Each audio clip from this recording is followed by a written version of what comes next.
I'm Tracy Sabol. Tonight on EWTN News Nightly, push for peace. U.S. officials are in Saudi Arabia to work out details of a ceasefire between Russia and Ukraine.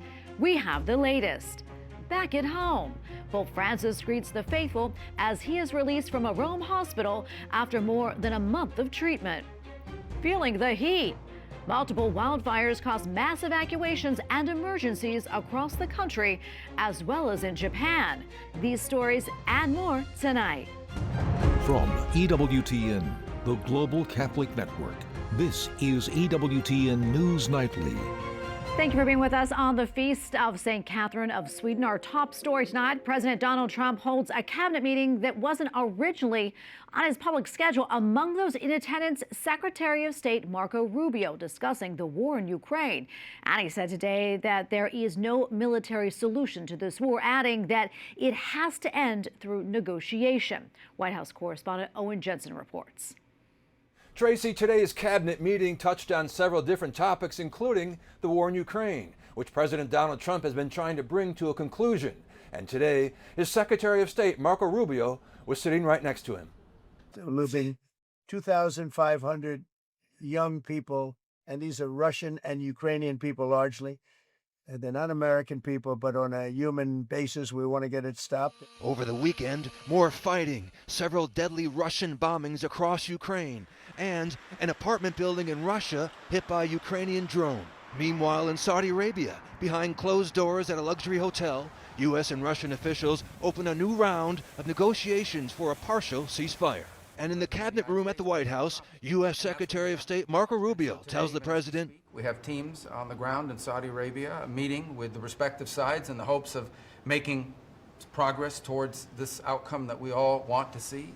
One major sticking point is what targets would be off limits, including energy infrastructure. Special Envoy Steve Witkoff says President Trump's conversations with Russia and Ukraine are focused on bringing a lasting peace. And he told Fox News they're discussing a Black Sea ceasefire on ships between both countries. And from that, you'll naturally gravitate into a full-on shooting ceasefire.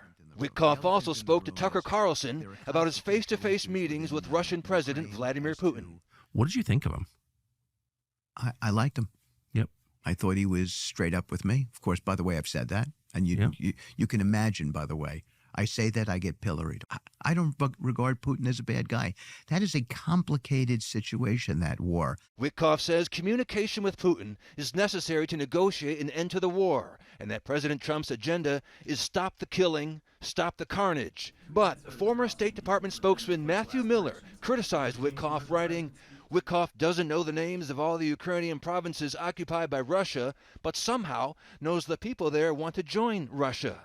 Vice President J.D. Vance tweeted, "Steve Witkoff is a great guy doing an incredible job.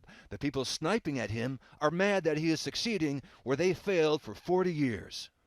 Also at the cabinet meeting today, Secretary of State Marco Rubio said President Trump is the only leader in the world who could have brought both Ukraine and Russia together to the table to try to bring an end to the conflict. At the White House, Owen Jensen, EWTN News Nightly. And joining us now with more is Ambassador John Herbst, Senior Director at the Atlantic Council and former Ambassador to Ukraine and Uzbekistan. Mr. Ambassador, thank you for being with us today. So what do you think will actually come from these talks in Saudi Arabia, and are you optimistic? I think it's pretty clear. Putin does not want to end the war on the ground, or for that matter, to accept any more than a few limitations to war in the air. His aim remains to take effective control of Ukraine. That means he needs to take the capital, Kyiv. He needs to take Odessa in the south to make Ukraine landlocked. He needs to take Kharkiv, the second largest city of Ukraine, very close to the Russian border, Zaporizhia, Kherson, Dnipro. He has no interest, which is why when Zelensky accepted the Trump proposal for a general ceasefire, Putin said no, albeit in a polite way designed not to annoy President Trump. Yeah, we're told an advisor to the Ukrainian president told the media that talks like these could take months to hammer out a deal. Do you think it's possible that potentially a deal could be reached sooner than that? And what kind of time frame do you think we're looking at if it actually happens? Well, the Trump team saying they hope to get it done in a month from now, but then President Trump himself said, well, maybe that's a soft target. Maybe it'll take longer. Look, Ukraine is willing to make a deal which involves serious compromise. The Kremlin is not. For some reason, President Trump believes that coddling the aggressor, coddling Putin, is the way to get Russia to make a deal. That flies in the face of decades of American negotiations with the Kremlin.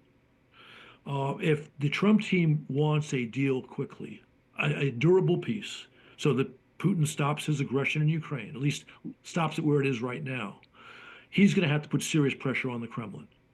To its credit, the administration took a step, 8 or 10 days ago, where they removed the waiver in the sanctions, the final sanctions policy initiated by the Biden team when they went after Russian sales of oil and gas.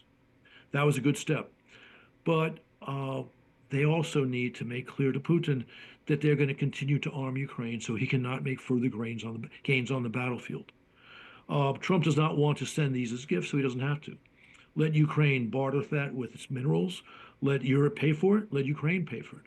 But if we announce tomorrow a major weapons package for Ukraine, that would tell Putin that maybe his efforts to conquer Ukraine fully will fail.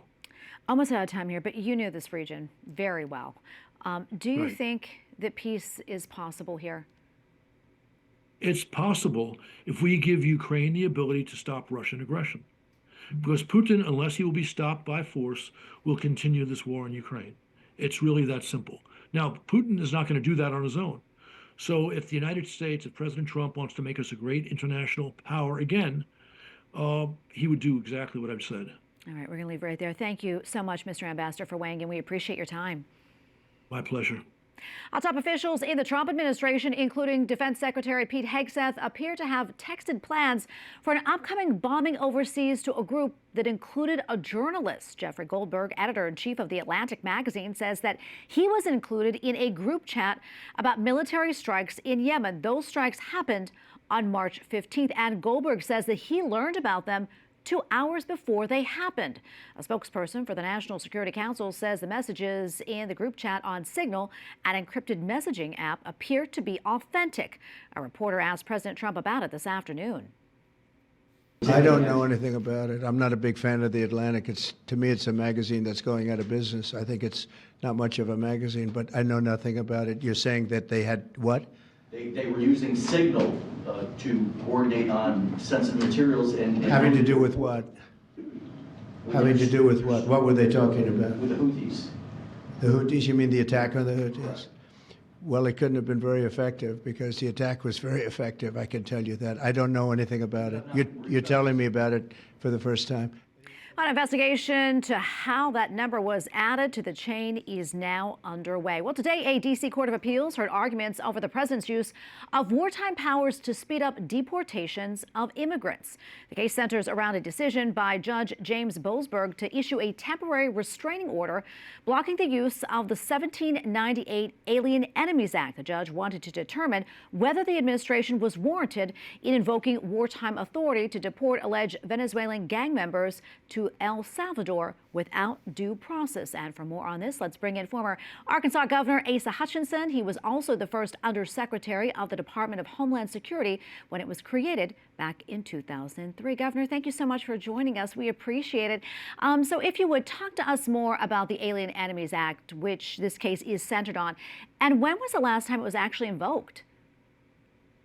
Well, the Alien Enemies Act only has been invoked 3 times in our history. One in the War of 1812, World War I, and World War II. And if you remember, as history shows us, that in World War II, they rounded up the Japanese citizens or visitors here, put them in internment camps, and years later, they determined that that was wrong, and they actually gave them compensation. Those were internment camps here in the United States of America. Here you have the roundup of Venezuelans that are going to El Salvador. There's 2 requirements in the Alien Enemies Act. One, that there is a foreign country involved. Secondly, that there is an invasion or an incursion, military-type incursion into the United States. That allows the president to invoke it. He's done it this time, arguing that the cartels is the foreign government that's operated by Venezuela. It is a tenuous argument. Obviously, the district court judge had issues with that. I expect this to ultimately wind up in the United States Supreme Court. Border Czar Tom Homan says that everyone that was sent down to El Salvador was a member of that gang, that TDA gang, that was labeled a terrorist organization by the Trump administration. However, I understand a number of family members of those that were deported, Mr. Governor, saying that no, they're disputing that these people weren't part of a gang. That said, what happens next? Do you think this will be looked into? Well, I think it will be looked into. Obviously, the courts are very concerned about it because the court looks at individuals and whether they belong to the gang, whether they posed a risk, and whether they're rightfully detained. The administration is trying to look at this in broad terms. We want to round up all the gang members, and they're not worried about individualized process and due process. And so that's the conflict right here. Obviously, they're trying to solve a serious problem to our country. Gang violence, those that are undocumented coming here, creating havoc in our streets. But you've got to have, under our American system, some level of due process to make sure you do not round up the innocent with those that actually would be subject to that deportation effort. That is a conflict. That's something that courts are going to have to delve into, and they're not too excited about just accepting the border czar's argument. Well, they're all gang members. They actually want to have some level of proof and justification for that kind of detention and deportation. Almost out of time here, sir. But how do you think this all shakes out? What are we looking at? I think it'll go to the United States Supreme Court. I think it's a close call. I think, one, you affirm and say the Alien Enemies Act is constitutional. They have said that it's constitutional before. That could be revisited. Secondly, the debate will be about the power of the President of the United States and whether the judiciary is going to rethink the power of the President in terms of invoking this act. Very serious issue, a lot at stake here, power of the presidency and due process of individuals. Governor Hutchinson, thank you so much, sir, for your insights. We appreciate it. Well, a planned visit to Greenland by U.S. officials is being called, quote, highly aggressive. Vice President Vance's wife, Usha, is going to the island to watch a dog sled race and learn more about Greenland's culture. A U.S. National Security Advisor, Mike Waltz, is also expected to visit the Danish territory this week. In an interview with a local newspaper, Greenland's prime minister lashed out against the planned visits. He said, quote, what is the National Security Advisor doing in Greenland? The only purpose is to demonstrate power over us. His mere presence in Greenland will no doubt fuel American belief in Trump's mission, and the pressure will increase. In Turkey, hundreds of thousands have taken to the streets in protest after the arrest of Istanbul's mayor.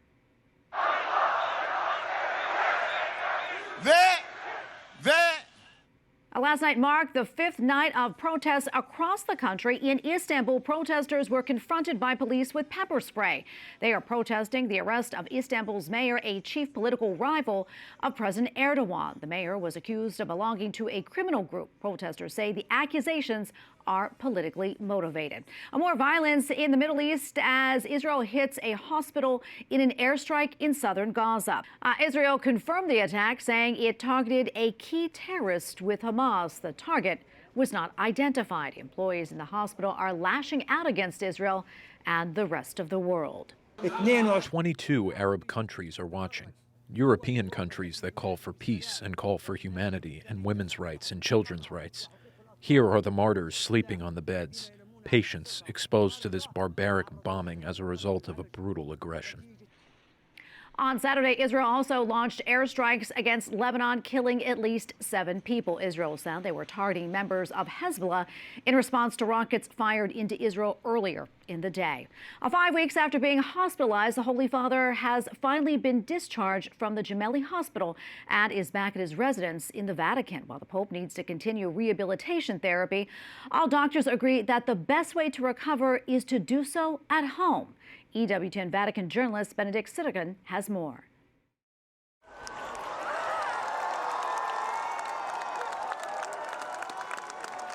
After 38 days, Pope Francis has been discharged from the Gemelli Hospital in Rome. Before returning to the Vatican, the Pope appeared for the first time since his hospitalization from the balcony of the hospital. Pope Francis greeted those present and gave his thumbs up to the nearly 3,000 cheering people gathered in the square below. He noticed an Italian lady who has reportedly come to the Gemelli Hospital every morning and to St. Peter's Square every evening to pray for the Pope's health, holding a bouquet of yellow flowers. Thanks, everyone. I see this woman with the yellow flowers. She's a good woman.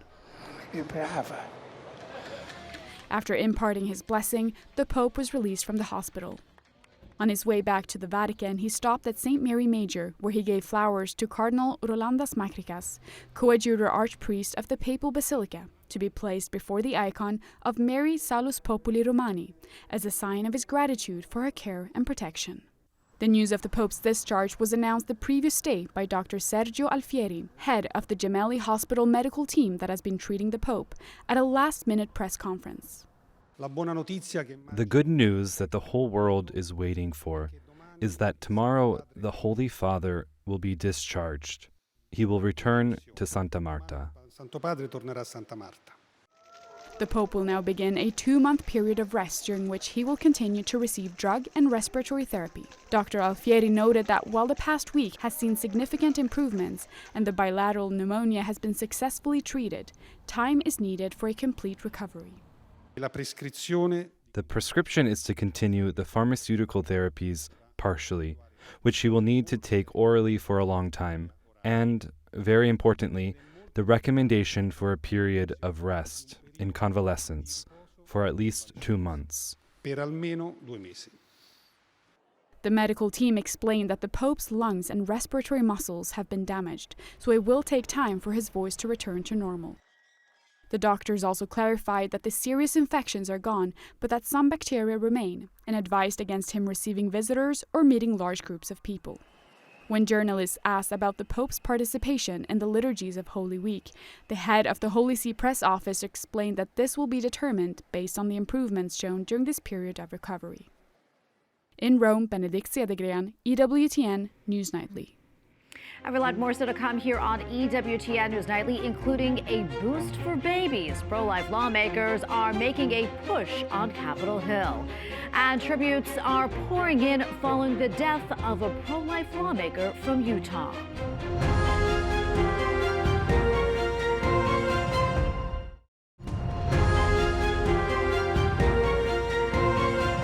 Emergency crews are battling wildfires in at least 3 states. North Carolina ordered a mandatory evacuation from a county still recovering from Hurricane Helene. Meanwhile, South Carolina's governor declared a state of emergency in response to a growing blaze. Hundreds of miles to the north, crews are battling a blaze in the Wharton State Forest of New Jersey. The cause of the Jersey fire is under investigation. Meantime, Japan is facing wildfires of its own, with dozens of residents forced to evacuate and a number of homes damaged. Firefighters sprayed water onto the blazes to try and contain them. Experts blame dry weather and dried up fallen leaves in the forest as likely causes. Tributes are pouring in after the death of Mia Love, a former pro-life lawmaker from Utah who once spoke at the March for Life. The nation's first black Republican congresswoman passed away Sunday after a long battle with an aggressive form of brain cancer. She announced earlier this month that her cancer treatment was no longer working. However, she did surpass her previous prognosis of only having 10 to 15 months to live. She credited her faith for helping her to persevere as long as she did. Mia Love was 49 years old. Our pro-life efforts are getting a boost on Capitol Hill. Some Republican lawmakers are introducing new legislation to expand protections for some 2,700 pregnancy care centers across the U.S. Congressman Chris Smith, co-chair of the Congressional Pro-Life Caucus, says that these centers need to continue to provide vital services to expectant mothers and babies. What they do is provide life-affirming love, compassion, empathy, any kind of tangible help that the woman needs, and whether it be diapers or whatever it might be for the child. And we want to ensure that these mothers and their babies are supported. This bill helps to make sure that women have that opportunity. The Let Pregnancy Centers Serve Act will prohibit federal, state, and local governments from discriminating against pregnancy care centers because of their life-affirming mission. But pro-abortion lawmakers accuse these crisis care centers of deliberately misleading pregnant women about their options. Many of these CPCs are not healthcare providers, and they often operate specifically to deceive pregnant women with the goal of preventing them from having abortions. Congressman Smith says all Democrats want to do is keep money coming into Planned Parenthood. This has to go and get passed. They give protection against the coercive power of the state that's being wielded by these governors and by these legislatures and by some senators and House members like Elizabeth Warren, who just smear pregnancy care centers every day of the week. Jamie Dangers from Susan B. Anthony Pro-Life America says a vast majority of women support pregnancy care centers. If they were engaging in deceptive practices or anything, they wouldn't have the 97% approval rating from the clients after the fact. You know, most women and girls don't want abortion to be their option. Senator Warren and other Democrats are pushing legislation to allow the federal government to discipline and fine centers if they provide so-called misleading or false information about abortions, contraception, and other health matters. But that bill is unlikely to come up in a Republican-controlled Congress. Up next on EWTN News Nightly, Mass and a Martyr. Why today is a milestone for the faithful in El Salvador.